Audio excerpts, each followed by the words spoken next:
States and the EU have arrived at a trade agreement after months of tense negotiations. But now that the deal is done, critics are saying that Europe caved in to President Trump and is getting the short end of the stick. To understand why we turn to Deutsche Welle correspondent Emily Leshner in Berlin. Hi Emily, good to see you. Emily, why are the critics saying this, and why is this a bad deal for the EU? Well, the reason that critics are saying that this is a bad deal for the EU is tied to the 15% baseline tariff that is now going to apply to around 70% of EU goods coming into the U.S. At the very start of these tariff negotiations, Europe was hoping and expecting to be able to secure a tariff rate that was in the single digits and to maintain what it had before the second Trump term. That was tariffs that were around 2.5% to 4%, depending on the product. And then it seems at some point this European goal, or that Europe kind of got lost sight of this goal. President Trump threatened 50% tariffs at one point. Europe hoped maybe it could walk away with a 10% tax. So it went from that hope of maintaining what it had previously to maybe 10%. And then Trump threatened 30% if a deal wasn't made by August 1st.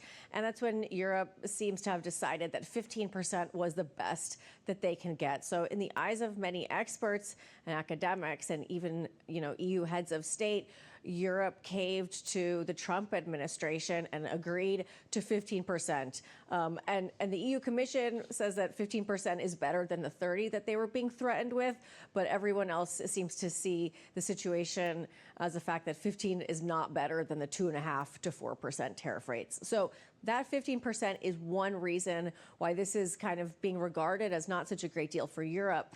There's another reason, and that's that Europe has promised the U.S. it will purchase $750 billion of fossil fuel energy over the next 3 years.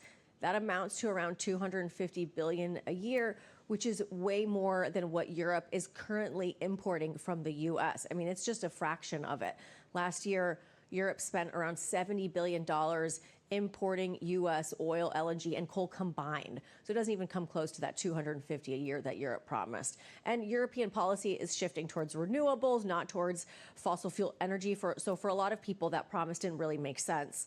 And finally, Europe also promised to make $600 billion worth of investments. And this comes at a time when the European economy is struggling, and a lot of leaders think that this kind of investment could be better spent at home. So that's really the crux of the criticism of this deal. Emily, the question then arises, why did Europe agree to it? Why would they promise something it's unlikely to be able to deliver? Yeah, that's a very, very good question. And some analysts have even criticized EU Commission President Ursula von der Leyen for promising investments and energy purchases, which they say the European Commission doesn't even have the power to do. So asking why would the EU agree to this is a very, very good question. And it's possible that von der Leyen understands that ultimately these kinds of purchasing commitments and investments are hard things to enforce, and that the White House has in the past let other countries off the hook for not meeting purchasing agreements like the ones in this deal. And a really good example of this is what happened a few years ago during the U.S. trade war with China. China agreed to buy an additional $200 billion in U.S. exports when they made a deal, and they had a 2-year deadline to make these purchasing commitments. And when that time ran out, China had only paid around 58% of what it had promised and didn't pay a penalty for it. So while some are saying that von der Leyen's deal was very short-sighted, others think that maybe she's playing the long game, placating the Trump administration, now that there's an expectation with him that things could change in the future, that they likely will change again. And even as we speak, there are some whisperings that this deal could end up falling through because both sides are discovering that they're interpreting certain things in the deal in very, very different ways from one another. So because things are in a constant state of flux, this could be a reason why the EU felt fine promising some commitments that it knew it probably couldn't make in the future. Emily, then is there anything in the deal that benefits the European Union? Well, some products are not going to get hit with any tariff. There's zero tariffs, like certain chemicals, as well as some airplane parts. There are also some agricultural products which won't get tariffed. So it's good news for the aeronautical industry and for food producers, perhaps. The EU is also trying to lock in 0% tariffs for some other products like wine and spirits.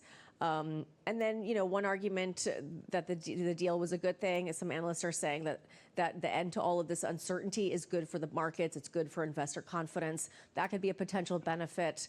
And finally, I would say the European car industry, one could argue, got a better deal out of this tariff agreement because now tariffs on cars coming from Europe went down 27.5%.